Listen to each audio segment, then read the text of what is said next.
Penanganan bencana banjir dan longsor di Sumatera Utara, Sumatera Barat dan Aceh terus dikebut pemerintah. Sejak awal bencana terjadi, Presiden Prabowo menginstruksikan agar penanggulangan bencana dikerahkan secara optimal. Hari ini Presiden Prabowo Subianto mengunjungi korban bencana di Sumatera Barat. Lokasi pertama yang dikunjungi Presiden adalah posko pengungsian di Kabupaten Agam, Sumatera Barat. Di hadapan pengungsi, Prabowo juga mengungkapkan kegembiraannya karena rumah-rumah hunian sementara sudah mulai dibangun. Prabowo meminta pembangunan hunian sementara selesai dalam sebulan agar nantinya para korban bencana di Agam tidak perlu lagi tinggal di tenda. Rumah-rumah hunian sementara sudah mulai dibangun, bisa selesai hunian sementara sebulan supaya ibu-ibu, bapak-bapak semua sudah tidak perlu tinggal di tenda. Kemudian segera sesudah itu kita akan bangun hunian tetap. Sudah lihat cukup bagus.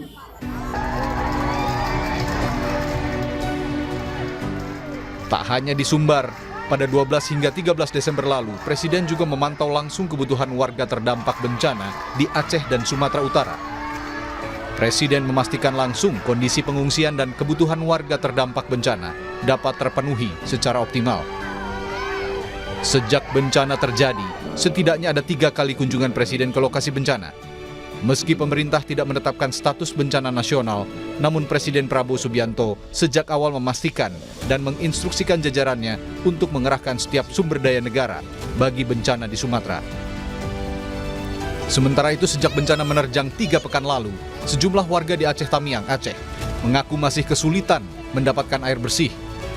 Infrastruktur yang rusak akibat lumpur juga menyulitkan warga untuk beraktivitas. Ini di pinggir jalan, rumah saya belum bisa ditempati karena lumpurnya sangat dalam. Sekarang kami harapkan ya Bu, kami butuh selimut, kami butuh istilahnya butuh selambu, nyamuk cukup banyak.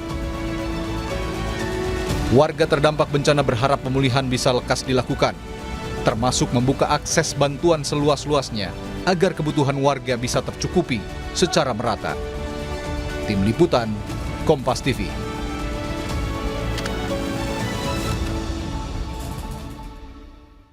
Saudara, sudah 3 kali Presiden Prabowo meninjau lokasi bencana di Sumatera. Presiden telah memerintahkan jajarannya untuk all out untuk mengatasi bencana ini. Seberapa besar pengaruh kedatangan ke lokasi bencana dan proses percepatan pemulihan di lokasi bencana Sumatera? Apa pesan yang ingin disampaikan Presiden lewat kedatangannya ke lokasi bencana di Sumatera? Kita akan membahasnya bersama anggota Komisi 2 DPR fraksi Partai Golkar, Ahmad Doli Kurnia, dan juga peneliti Posdem Universitas Andalas, Ferry Amsari. Selamat sore Bapak-Bapak, semoga sehat-sehat selalu. Selamat sore.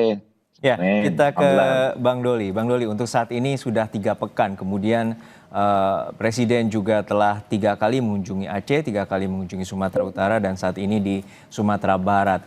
Porsi saat ini adalah percepatan dan pemulihan selain memberikan bantuan langsung pada warga. Seperti apa Anda melihat bahwa situasi saat ini percepatan dilakukan oleh pemerintah?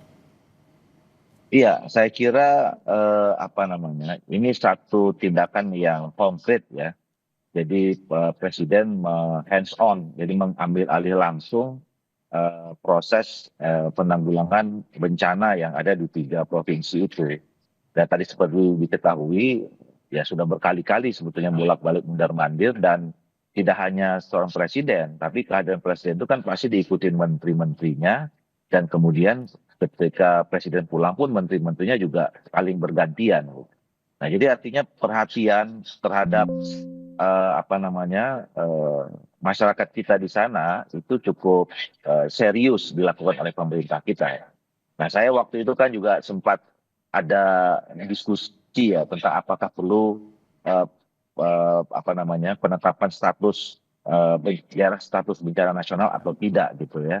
Nah, menurut saya dengan kehadiran presiden yang sudah berkali-kali dan menunjukkan atensi penuhnya itu, saya kira perdebatan itu menurut saya menjadi tidak penting. Nah, yang penting adalah apa yang kemudian dilakukan oleh presiden ini itu ditindaklanjuti oleh jajaran tingkat berikutnya, dan kemudian bisa terlihat progresnya. Nah, kita bisa bagi ya. Dulu misalnya di awal-awal bencana itu tentu yang diupayakan adalah penyelamatan manusianya ya. Dan kalaupun kemudian ada korban jiwa, ya itu diketahui, dicari, ada yang hilang, dicari, dan kemudian diurus dengan baik. Ya, Nah sekarang ini kan tahapan pemulihan ya, pemulihan pasca bencana yang nanti kemudian ditindaklanjuti ada mungkin daerah-daerah yang sudah masuk tahap baik. rehabilitasi. Kami tangkap Nah poinnya, ini ya Bang perencanaan Doli. yang Kami harus ke dilakukan ya. Bang Ferry. Bang Ferry, sekarang saat ini situasinya 159 terdata meninggal dunia dan tadi kata Bang Doli tidak penting lagi status bencana nasional karena Presiden hands on atau turun langsung dan juga mempercepat dengan bantuan. Seperti apa Anda memandang bahwa saat ini ada polemik terkait dengan status bencana nasional ini demi mempercepat bantuan, terutama bantuan dari internasional? Ya, pertama kalau berdasarkan undang-undang bencana, ya status itu kan punya indikator. Dan kita ketahui bahwa indikatornya itu sudah terpenuhi untuk dinyatakan sebagai bencana nasional. Misalnya jumlah korban, gitu ya, dampak, dan lain-lain. Yang bagi saya penting untuk bisa mengetahui sejauh mana tindak lanjut dalam proses penanganan ini. Karena begitu ditetapkan sebagai bencana nasional, dan itu tanggung jawabnya beralih kepada pemerintah pusat, baik kemudian fungsi koordinasi penanggulangan maupun sebagai pemimpin penanggulangan itu sendiri. Dan kita ketahuilah beban anggaran ini tentu akan kembali kepada pusat. Yang menurut saya di sana letak permasalahannya ya, karena kebutuhan anggaran yang sangat minim, keberadaan anggaran yang sangat minim, sementara kebutuhan anggaran sangat besar. Kedua, kedatangan presiden itu kan menyembuhkan luka psikologi di tempat yang dikunjungi presiden, tetapi tidak akan pernah secara utuh menyembuhkan luka itu, apalagi yang tidak didatangi. Nah, saya tidak melihat ya peran presiden yang sangat strategis terkait penanggulangan ini. Sampai hari ini presiden tidak menjelaskan apa strateginya sebagai kepala negara, kepala pemerintahan dalam penanggulangan bencana. Bagaimana komposisi beban penanggulangan itu? Baik yang diberikan kepada BNPB, kepada pemerintah daerah, kepada Badan SAR, dan masyarakat sipil. Presiden sama sekali tidak mampu menjelaskan ke publik angka-angka yang relevan. Misalnya, dia tidak pernah menjelaskan dari jumlah rumah yang rusak parah, kira-kira negara akan melakukan peran apa? Dari banyaknya jalan yang putus, negara akan melakukan apa? Kira-kira dari jumlah orang-orang yang kemudian terkena dampak mentalitasnya, apa peran negara untuk melakukan healing? Presiden kan tidak mungkin hanya sekedar makan di tempat pengungsian, karena itu juga bukan jatah presiden harusnya itu. Tetapi bagaimana presiden memastikan agar makanan dan kebutuhan logistik orang-orang yang berada di daerah-daerah itu betul-betul sudah mampu diberikan oleh negara.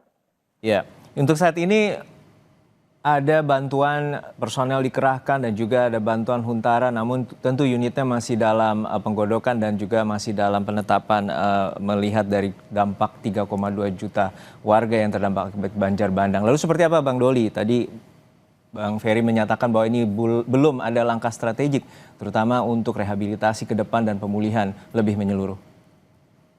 Iya, saya tadi mengkoreksi sedikit ya. Saya belum mengatakan apakah kita berhenti atau tidak menetapkan status bencana nasional atau tidak. Tapi setidaknya hari ini ya sambil misalnya orang menunggu, katakanlah begitu ya, kita menunggu apakah memang masih perlu untuk ditetapkan status bencana. Setidaknya pemerintah, khususnya presiden, itu sudah mengambil langkah-langkah yang menurut saya langkah-langkah taktis ya. Nah, dan saya yakin ya ketika seorang presiden datang di sana, ada gubernur, ada bupati gitu ya, ada stakeholder yang lain ya, masyarakat didengarkan langsung.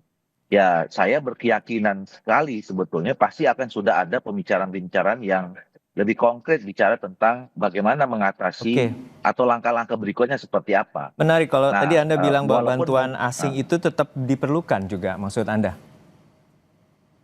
Atau dengan status itu bantuan diperlukan? Nah kan begini, sekarang kan kalau status bantuan asing itu, saya juga begini ya, saya berupaya memahami ya apa yang atau menjadi latar belakang pemerintah khususnya presiden, ya.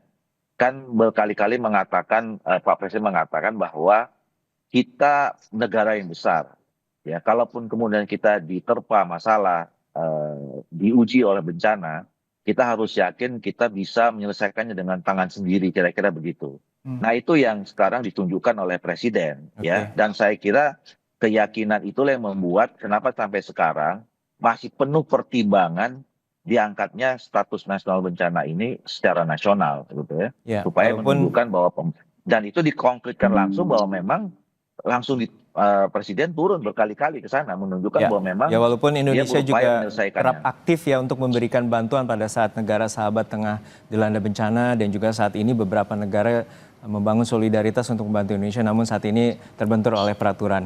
Untuk saat ini Bang Ferry, menurut Anda apakah langkah strategis itu juga perlu ditampilkan dengan berkantor di lokasi bencana dan juga menentukan langkah-langkah yang langsung di mata presiden melihat situasi di sana? Ya, tentu pertimbangan berkantor di lokasi itu bicara soal bagaimana menanggulangi bencana yang secara teknis bisa dilakukan oleh presiden dengan anak buahnya yang sangat banyak. Kalau sekedar pergi makan, menjelaskan siapa menteri yang hadir, saya rasa juga tidak diperlukan. Koordinasi tetap bisa dilakukan dari Jakarta sepanjang betul arah itu tepat sasaran. Kedua, kita tahu ada banyak kebimbangan besar presiden dalam konteks kasus penanggulangan bencana ini. Misalnya anggota kabinet bahkan para politisi menyampaikan bahwa itu bantuan yang dikumpulkan oleh personal orang-orang warga negara itu berlebihan pamerannya, gitu ya. Padahal negara jauh lebih besar. Kedua, bantuan asing kita sanggup. Ini kan bicara soal gengsi saja, tidak bicara soal kebutuhan warga negara yang secepatnya untuk dapat menjalani proses hidup berikutnya. Jadi kenapa pembicaraan yang terlihat lebih banyak gengsi seorang presiden? Bagi saya pemimpin yang baik itu adalah yang akan menyampaikan, bahkan dia akan memohon. Maksudnya Anda menilai bahwa presiden belum menyerap aspirasi dari masyarakat gitu? Ya, dia akan memohon-mohon kepada warga asing, negara asing, bantu warga negara saya kalau memang ini membebani warga negaranya. Apalagi kita hidup bertetangga, prinsipnya politik bebas aktif. Kenapa kemudian tidak ada keinginan untuk menerima bantuan itu kalau memang tidak sanggup? Bagi saya jangan utamakan gengsi sementara pertaruhan yang adalah nasib warga negara. Baik. Kita nantikan bagaimana komitmen pemerintah untuk mempercepat memberikan bantuan terutama yang terdampak dan juga yang terisolasi hingga saat ini untuk mendapatkan bantuan makanan, medis dan juga obat-obatan. Terima kasih sekali lagi Bang Ferry Amsari, peneliti Posca Universitas Andalas dan juga Bang Ahmad Doli Kurnia, anggota Komisi 2 DPR fraksi Partai Golkar. Sehat-sehat selalu Bapak-Bapak.